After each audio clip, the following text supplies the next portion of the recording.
Lived in Ohio for 1 year as an exchange student and needed a car to go to school.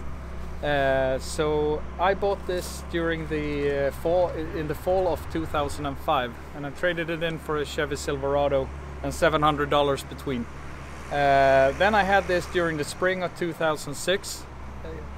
Drove it forth and back to school, and then me and my father decided to take it home to Sweden. Right. So we shipped it to Sweden during the summer of 2006. Got it here in July, I think, 2006. And there were a couple of months before it was registered in Sweden, and since then we've had it. The engine was changed in 2015. It's a bigger engine. It's a bigger engine. Okay. Yeah. So what was the standard size of it? That was a 305 Right. V8 Okay. Standard. Right. Now it's 350.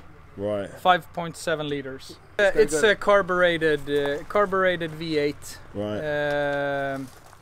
Old school. Yeah. So but if you drive it long distances, it's not that bad in fuel economy.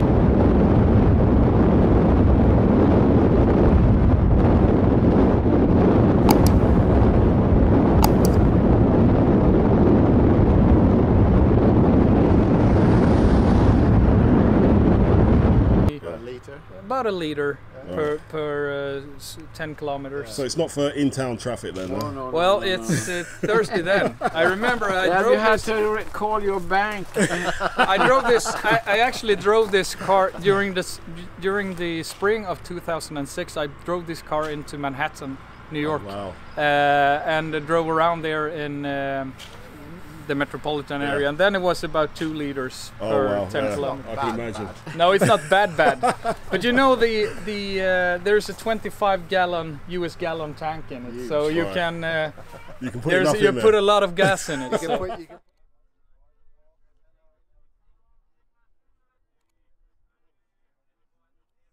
So you guys have got a lot of history with this car. Yeah. I mean, not many people that drive imported cars in Sweden actually own the car somewhere else, you know. No. So that's pretty special that you've got history in Sweden and history in America with the same car. Yeah, that's what you had in the 70s with the Pontiac. I as had well. a Pontiac Firebird. Oh right. Yeah.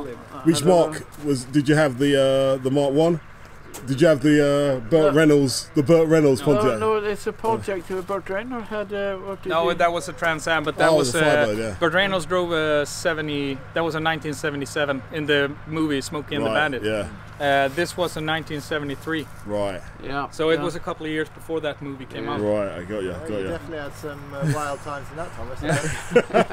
Burnings, Rob. Four on the floor, manual. I was in better shape then and now. Wow. Well, it was a snowstorm, Snowstorm. so I was a little bit scared actually. It didn't have any winter tires or anything on it, and it was so much snow you couldn't even see the road. And this big car was like a butter in the frying pan. But after a couple of hours, I got home to Ohio again with the car in one piece. How did you do your Swedish snow skills? And then he called you back home, the guy who sold it to you. Who sold it to me. Right. He was worried that I was drifted away in the snow. And then the car, he was a dealer, so he had gotten this car in Tampa, Florida, where it had been for 10 years, he said. And before that, it was sold new in Phoenix, Arizona, back in the 80s. So it's basically got from a dry state. Yeah. Yes. All the time. Yeah, Yes. yeah. It's only seen one winter in its entire life, Okay, and that was the wow. winter I drove it in Ohio. So before I owned it, it was warm all year round. Basically in the desert, yeah, Mm. and in the heat of Tampa. Yes.